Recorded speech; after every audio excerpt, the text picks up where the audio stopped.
Salve, camaradas! O tema do vídeo de hoje é a mentira de Olavo de Carvalho, Francisco Bosco e Pablo Hortelado. É mentiroso que só, porra.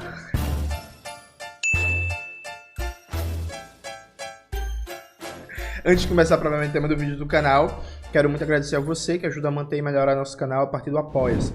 Seu apoio é fundamental para a gente continuar o nosso trabalho. Se preferir, o Pix está aparecendo aqui como QR Code na tela do vídeo. Note, nas últimas semanas, o Chico Bosco, apresentador, escritor, trabalha naquele canal GNT, escreve vários livros. Tem um livro dele, inclusive, que ele me cita, defende Hannah Arendt e essas coisas assim. Ele foi dizer numa entrevista que, eu odeio concordar, mas o Olavo de Carvalho tem razão. Nossas universidades são muito de esquerda, porque você vê que a literatura conservadora no Brasil não chega, você vai procurar em bancos de tese, não sei o que, tal autor conservador não é debatido e por aí vai. Aí o Pablo Hortelado, que finge que é sério, e é isso mesmo, viu, gente? Finge que é sério, vai lá, solta um artigo num Globo e concorda com o Chico Bosco, dizendo que realmente a Universidade Brasileira é muito à esquerda. Vamos lá. Primeiro, vamos destrinchar a coisa por parte. O Olavo de Carvalho passou a vida mentindo, dizendo que a Universidade Brasileira era um antro de marxismo e ele resumia tudo a marxismo. Então qualquer coisa minimamente progressista era considerado marxismo para Olavo de Carvalho. Para Olavo de Carvalho, campanha de vacinação obrigatória é marxismo. Para Olavo de Carvalho, políticas sociais como Bolsa Família é marxismo. Para Olavo de Carvalho, o SUS é marxista. Então tudo é marxismo. E aí a gente consegue reconhecer isso como algo ridículo, mentiroso, falso, com facilidade. Para Olavo de Carvalho, inclusive, o PSDB era marxista. Todo mundo era marxista. O PSDB era marxista. O antigo PFL, que depois virou DEM, que depois virou União Brasil, era marxista. Todo mundo era marxista. Aí, qual é o argumento do Francisco Bosco? Não, a Universidade Brasileira, ela é muito esquerdista, os professores universitários são muito à esquerda, porque X autor conservador não aparece no debate brasileiro. Veja, o fato de um determinado autor conservador não aparecer no debate brasileiro não significa necessariamente que a universidade é de esquerda, né? E aí, Chico, com todo respeito, assim, que argumentozinho patético, viu? Porque, veja, o Brasil, inclusive, ele tem um histórico muito curioso, né? O Brasil, por muito tempo, a França foi a grande influência intelectual. Se você voltasse no tempo, por exemplo, para o começo do século XX, todo filho da classe dominante e das camadas médias que tinha acesso à educação formal, porque era basicamente os filhos da classe dominante e da classe média, que era muito pequena, né? E os filhos homens, vale dizer, tinham acesso à educação formal, aprendiam francês, tinham que ler o francês. Então, me chamou muita atenção, por exemplo, quando eu estava lendo a biografia em 3 volumes de Getúlio Vargas, escrita pelo Lira Neto, como Getúlio, desde cedo, estava lendo autores franceses como Saint-Simon, né? Então é isso, assim, a gente tem uma influência muito grande do pensamento francês. A coisa muda, especialmente no final do pós-Segunda Guerra Mundial, em que cada vez mais a influência dominante na dependência cultural, no colonialismo cultural brasileiro, passa a ser os Estados Unidos. Então, por exemplo, historicamente, embora na primeira metade do século XX o Brasil tenha tido correntes intelectuais germanófilas, né, ligadas à cultura alemã muito forte, mas na cultura brasileira, seja pensadores de esquerda, de direita, marxistas, conservadores, de centro e tal, por exemplo, a cultura brasileira nunca teve uma dominância de influência cultural alemã, a cultura brasileira é pensada como um todo, viu, gente? Também nunca teve uma influência muito forte no período do século XX, né? Por exemplo, da cultura espanhola ou da cultura portuguesa e, em alguma medida, inclusive, até da cultura italiana. Claro que na Itália a gente tem que fazer um parênteses importante, dado a força, a influência do Antônio Gramsci, né, na cultura brasileira, e depois de outros autores italianos de muito peso, como Norberto Bobbio. Então veja, se você pegar, por exemplo, as correntes de autores conservadores da Inglaterra, que se propõem, por exemplo, a dar continuidade à obra do Edmund Burke, realmente isso é fraco no debate acadêmico brasileiro. Na época que o Reinaldo Azevedo não tinha virado petista e era um expoente do pensamento conservador, inclusive elogiava o Olavo de Carvalho, o Reinaldo Azevedo citava vários autores conservadores de origem inglesa que, por exemplo, não compareciam no debate brasileiro. Normal, isso não é prova que o Brasil é de esquerda na universidade. Isso só mostra uma tendência histórica de que, por exemplo, o pensamento inglês, numa ampla concepção, não é dominante no debate intelectual brasileiro, percebe? É muito mais a influência estadunidense. Assim como a gente pode dar vários exemplos de mesmo a influência estadunidense sendo dominante na cultura brasileira, na nossa dependência cultural, vários aspectos do pensamento estadunidense não criaram muitas raízes no Brasil. Por exemplo, no começo dos anos 2000 tinha um debate reacionário nos Estados Unidos sobre direito penal do inimigo.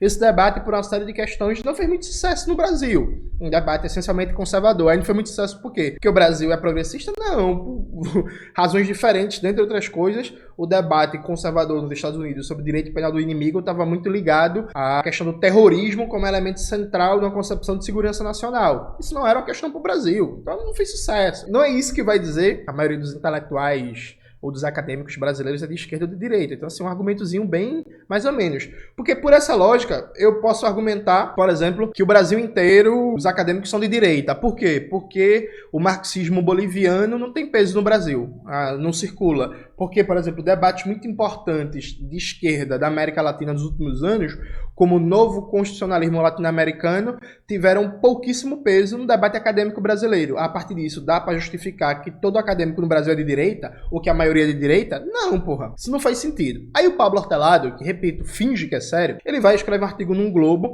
e que ele faz assim: pesquisas nos Estados Unidos nos anos 50, presta atenção, nos Estados Unidos nos anos 50, mais de 70 anos atrás, e pesquisas na Europa nos anos 80, Europa Ocidental, mostram que a maioria dos acadêmicos tem uma tendência mais à esquerda do que a média da população. Aí em seguida ele fala assim: pro Brasil essa tendência não deve ser diferente. Não deve ser. Sabe? Peraí, gente, isso é sério, é? Imagina, o cara pega um dado dos Estados Unidos dos anos 50, um dado da Europa Ocidental dos anos 80 e fala assim: o Brasil é a mesma coisa. Peraí, pô. Vocês estão brincadeira comigo, gente. Sabe? É difícil, né? Argumentar sobre isso, né? Aí o Pablo Hortelado...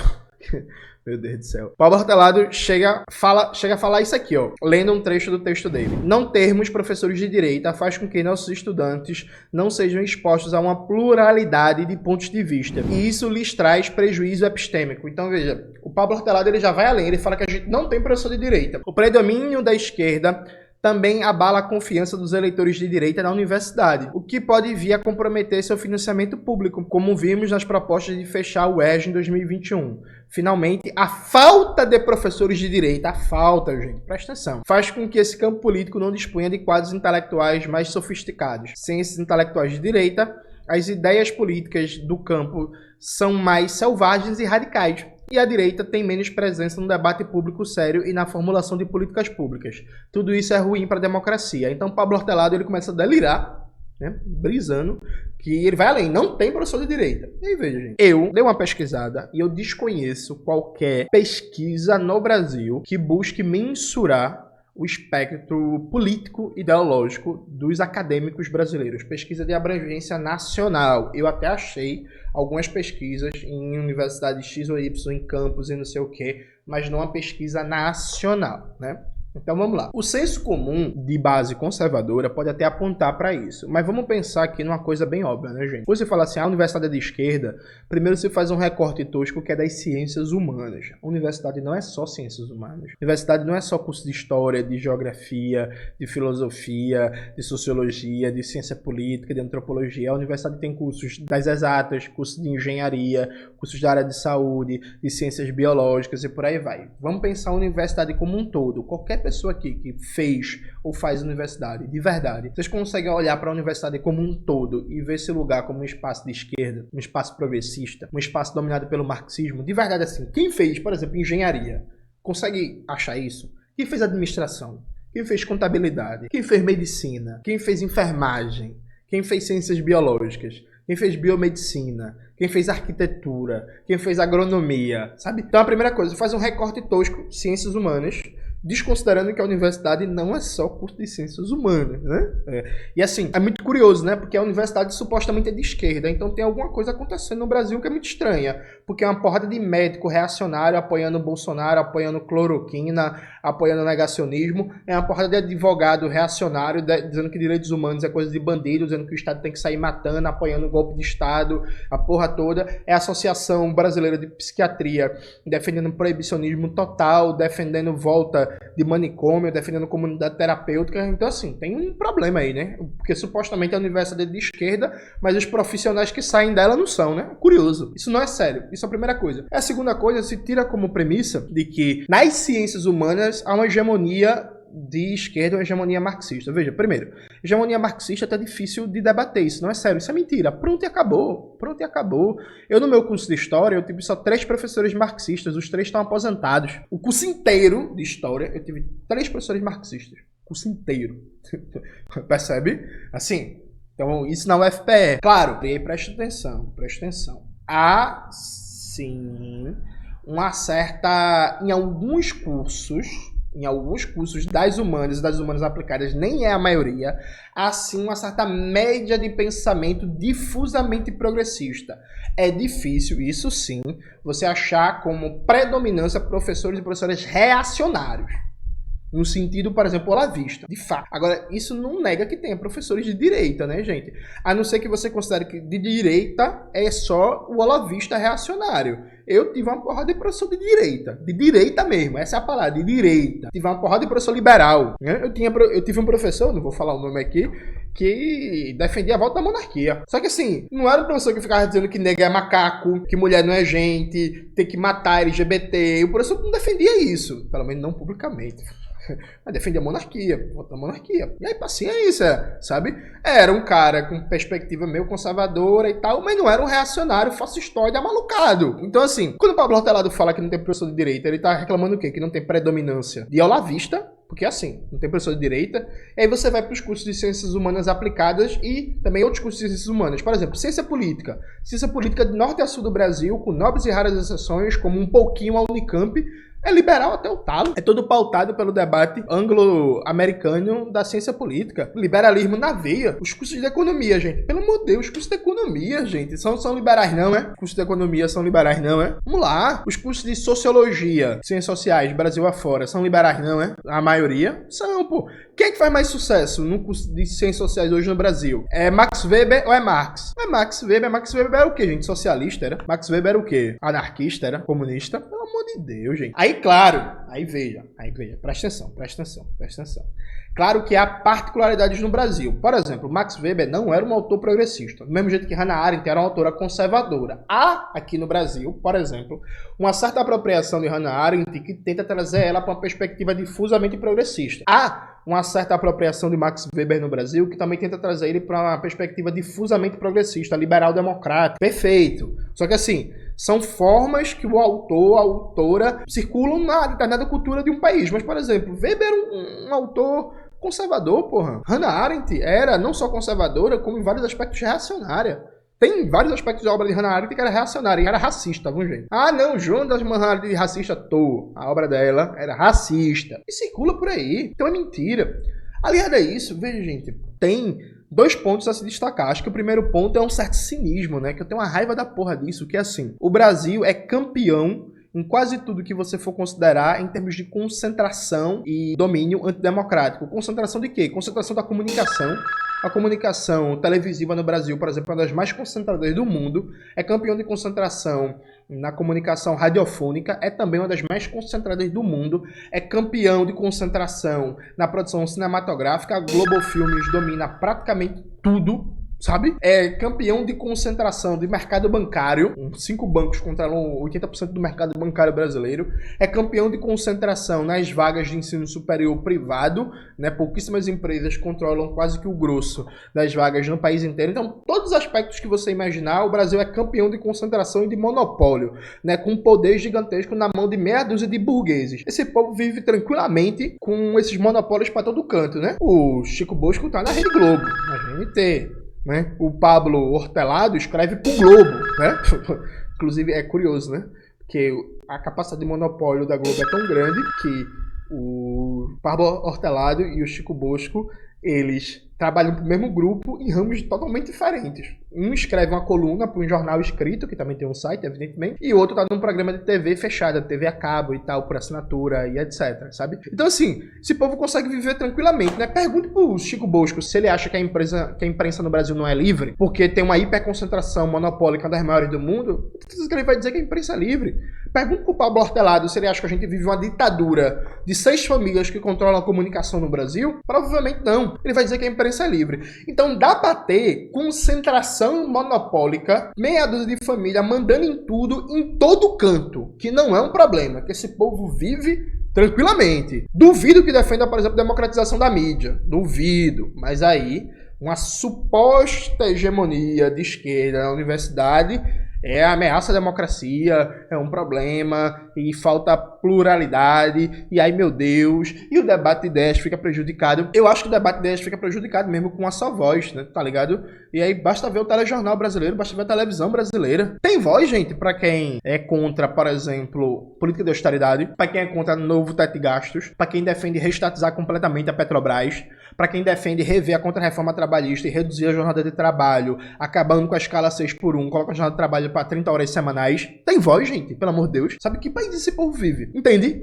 Mas assim, inacreditável. Outra coisa, vem cá. Olha, Maxwell toda vez tira onda comigo o que eu falo. Olha no fundo do meu coração. Quando o correto, segundo Maxwell, deveria ser olha no fundo dos meus olhos. Mas olha no fundo dos meus olhos, não tem graça, né? Olha no fundo do meu coração, parece uma coisa mais forte, mais, né, mais impacto, mais sensual. Imagina alguém chega pra você e fala assim, olha no fundo do meu coração. Você, porra, caralho, vou prestar atenção. Então, olhe no fundo do meu coração e pense bem o seguinte. Todo mundo que diz que o grande problema da universidade brasileira é uma suposta falta de pluralidade é uma pessoa que ou tá perdida ou tá enganada no mundo ou ela serve ao status quo dominante. Por quê? O grande problema histórico da universidade brasileira é o seu caráter dependente. É que a universidade ela está subordinada a essa dinâmica de reprodução do capitalismo dependente e, portanto, ao colonialismo cultural. A grande questão da universidade é transformar ela num instrumento de combate à dependência, ao capitalismo dependente, ao subdesenvolvimento e todas as suas manifestações.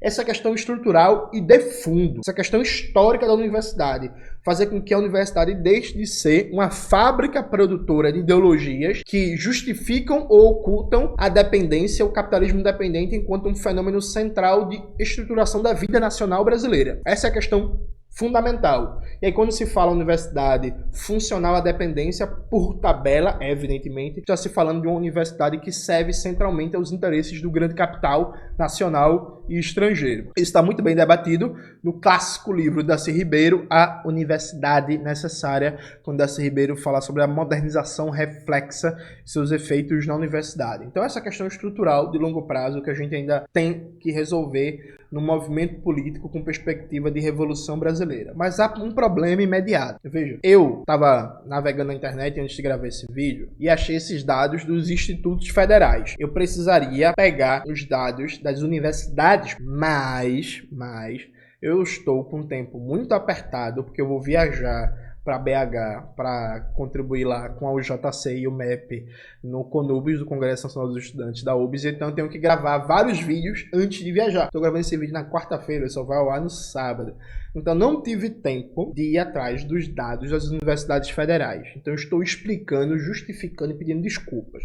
Mas eu acho que os dados do IFE, os institutos federais, são representativos desse quadro, embora é preciso ver a especificidade do caso das universidades federais. Entenderam?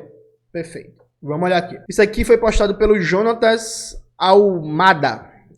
Acho que é assim pronuncia o nome do querido Jonathan, que é professor, doutorando em educação pela Unesp e tal, diretor, não sei o que, e por aí vai. E aí, veja, o que é que o Jonathan fala aqui? É gravíssimo que a rede de institutos federais registre 51,7% de evasão nos cursos de graduação e 41,59% de evasão nos cursos técnicos. É como se numa turma de 30 estudantes, 15 sumisse do mapa por falta de condições de permanência que deveriam ter sido pensadas e garantidas quando da expansão. Aí aqui tem um gráfico, vou até abrir para vocês aqui para ficar maior. Olha só, curso de graduação, curso técnico, os índices de evasão, né? Evasão que é a pessoa que desiste do curso, que larga, que não conclui, que, enfim, por variadas razões individuais, né, mas com marcos estruturais que condicionam isso. Vocês podem ver que do ponto de vista de cursos superiores nos IFES, né, há uma leve tendência de queda, mas também um negócio muito alto, acima de 50% desde 2017. No caso dos cursos técnicos, você tem uma tendência de queda da evasão até 2021, porque 2021 volta a crescer um pouco e está em 41%. Sabe o que é que isso significa, gente? Sabe o que é que isso significa? O grande problema imediato da universidade hoje é a depressão orçamentária. A universidade brasileira, a educação superior brasileira, os institutos federais brasileiros estão com a depressão orçamentária. Desde 2014, você tem um orçamento cada vez menor, um orçamento cada vez mais deprimido. Isso se reflete na falta de assistência estudantil, isso se reflete na falta de manutenção da infraestrutura dos campos, isso se reflete na falta de contratação de professores e professoras, isso se reflete na piora da qualidade das bibliotecas, isso se reflete na falta, por exemplo, de recursos para fazer visita técnica, para fazer aula em campo, isso se reflete na falta de moradia estudantil, isso se reflete na falta de equipamentos que quebram e não são repostos, como data show e por aí vai. Então, o problema imediato da universidade, dos institutos federais hoje, é um problema de depressão orçamentária, que vai completar 10 anos quase seguidos de depressão orçamentária, o que faz com que, por exemplo, uma parte do efeito positivo das cotas seja anulado na prática, porque não adianta facilitar o acesso de pessoas de origem pobre, trabalhadora, negra, se você não dá condições de permanência. Então as pessoas entram na universidade e saem em seguida porque não conseguem concluir, não conseguem se manter no espaço universitário. Então, no momento que a universidade vem sendo brutalmente atacada, inclusive pelo governo Lula, no momento que a universidade vem sendo cada vez mais desprestigiada, que é aquele canalha do Tarcísio, por exemplo, tentou avançar numa proposta de reduzir o orçamento das universidades paulistas estaduais e mudar a legislação que vincula a arrecadação do ICMS ao repasse das universidades. Então a universidade vai sendo atacada de todos os lados. No Paraná, o Ratinho Júnior atacando as universidades estaduais. No Piauí, o Rafael Fonteles atacando a universidade estadual. Em Minas Gerais, o Zema também atacando o ensino superior. Sabe, em todo canto, um ataque sistemático às universidades. Aí vem uma galerinha dizer que a grande questão da universidade é porque não tem muito professor de esquerda. Sabe, gente? De verdade, assim, não é pra ficar indignado, não. Quando eu vi essa entrevista do Chico, eu pensei assim, puta que pariu, Chico. Na moral, bicho. Aí vem um texto do Pablo Hortelado por cima. Sabe, eu pensei assim, puta, meu. Aí vem um debate na internet que, meu irmão, é inacreditável, pô. Quer dizer que o problema central da universidade não é ser uma universidade burguesa funcional à reprodução da dependência, isso do ponto de vista histórico, e no imediato não é a depressão orçamentária, não. O problema da universidade é porque supostamente tem muito professor de esquerda, tem que botar a aula à vista lá, aí... Gente, de verdade, assim, eu queria pedir para as pessoas se respeitassem, pararem de mentir, pessoas terem um pouco de seriedade, porque, querendo ou não, consciente ou não, isso é um ataque à universidade pública, isso é um estímulo às ideologias privatistas, isso é uma mentira, falsidade, isso é uma tosqueira da pior qualidade. Percebe? Isso é uma tosqueira da pior qualidade. E aí, de verdade, façam isso não, se respeitem. Só um pouquinho. É isso, galera. Espero que vocês tenham gostado do vídeo de hoje do canal. Não se esqueça de se inscrever no canal, ativar o sininho, curtir esse vídeo, compartilhar tudo isso que vocês já sabem. Um beijo e até a próxima.